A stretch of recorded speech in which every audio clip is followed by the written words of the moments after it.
Hello et bienvenue dans Mode d'emploi, le podcast incontournable des marques engagées.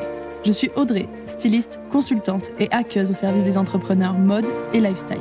Depuis 2018, j'accompagne les créateurs et créatrices pour donner vie à leurs projets en partageant les conseils et les secrets bien gardés des grandes marques pour réussir.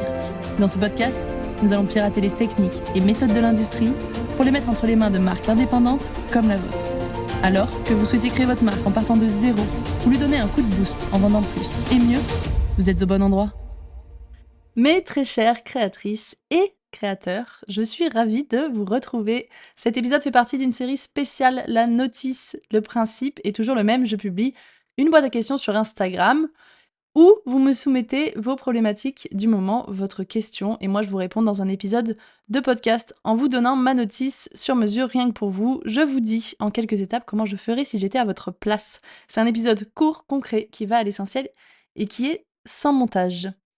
Avant de commencer avec la notice du jour, je voulais faire une petite précision sur le podcast Mode d'emploi qui continue de tenir son rythme malgré le fait que j'enregistre par exemple cet épisode juste avant de le sortir. Je suis un peu en retard dans mes enregistrements parce que le rythme de 2 épisodes par semaine est dur à tenir.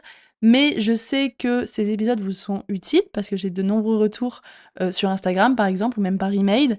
Et j'ai aussi des commentaires sur Spotify et Apple Podcasts.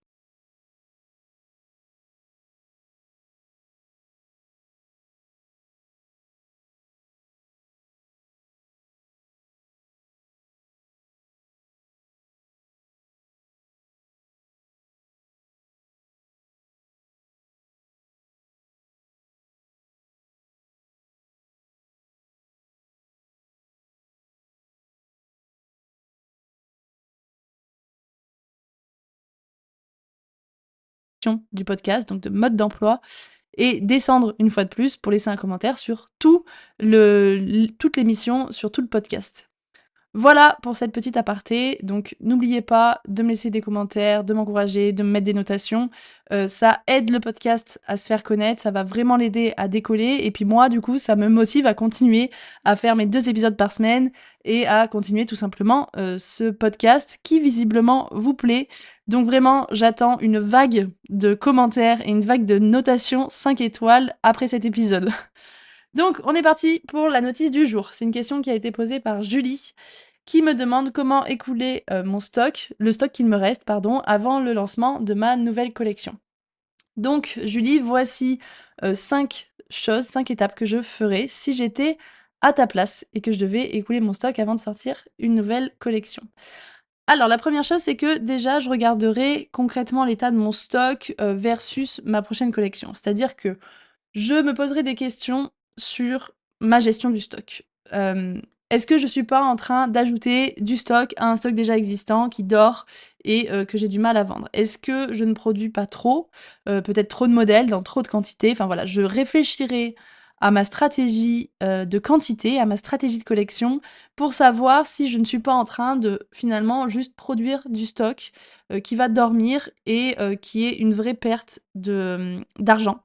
Je crois que j'en ai déjà parlé dans certaines émissions de ce podcast, mais vraiment l'état du stock, c'est ce qu'on regarde quand on revend une entreprise. Donc c'est valable pour les entreprises de vêtements et c'est valable même si vous voulez pas, revendre encore votre marque, mais en fait, c'est un signe de l'état, financier d'une marque de vêtements.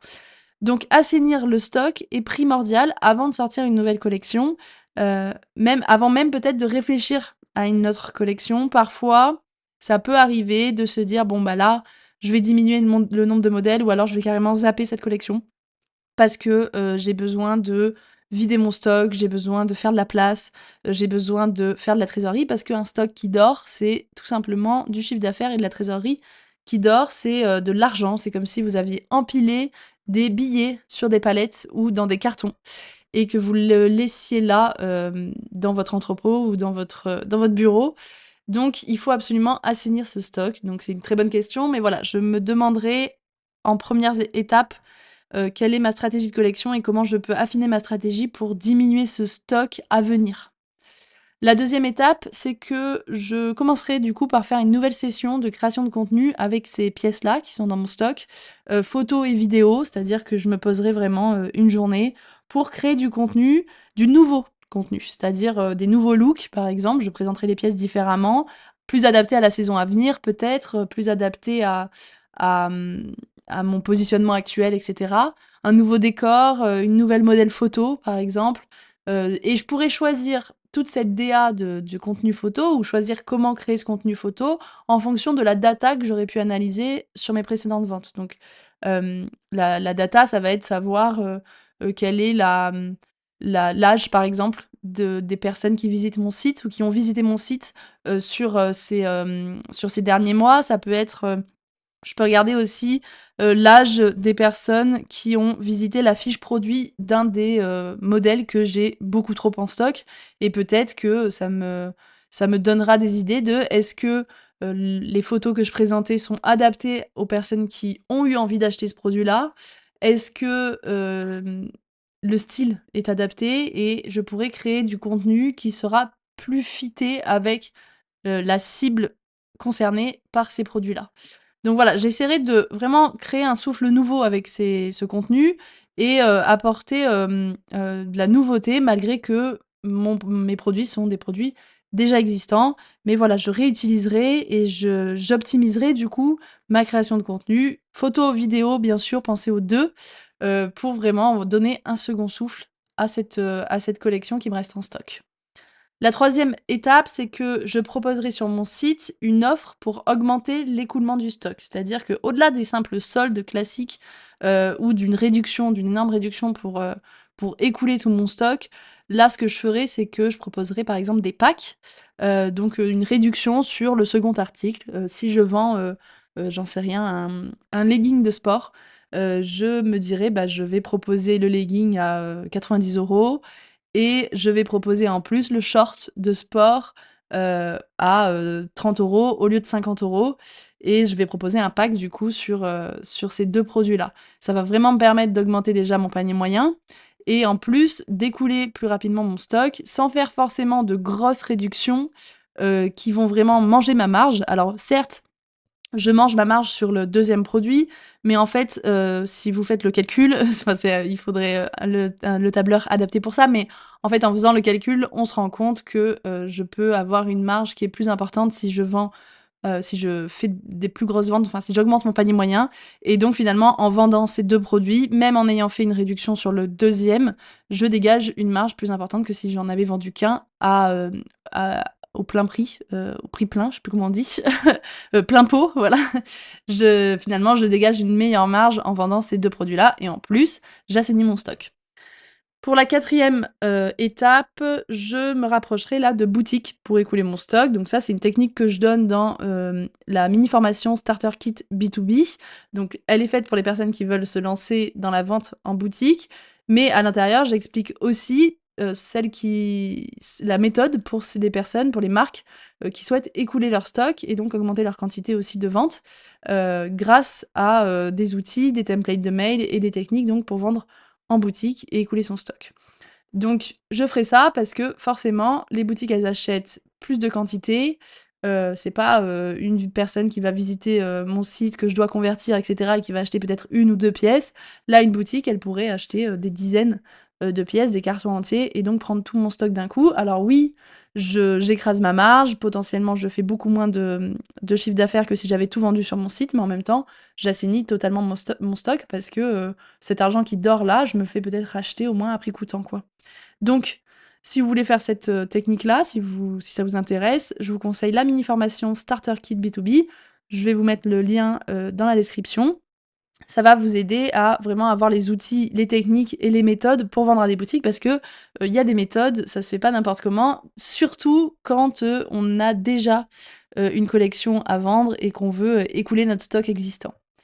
Et enfin, le dernier point, le cinquième et dernier point, c'est que si vraiment il me reste encore du stock après toutes ces techniques-là, j'upcyclerai mon stock existant. C'est-à-dire, je crois que j'en ai déjà parlé là aussi dans un épisode, j'ai parlé de la marque DDP qui fait un grand retour du coup, et donc sur les réseaux sociaux qui partagent des anecdotes du fondateur de DDP.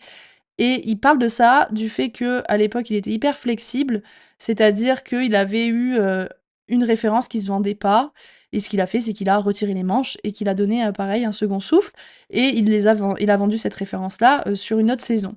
Donc par exemple, je réfléchirais à ce genre de choses, transformer, une chemise avec des manches en chemise sans manches, un pantalon qui devient un short ou alors un short qui devient une pochette.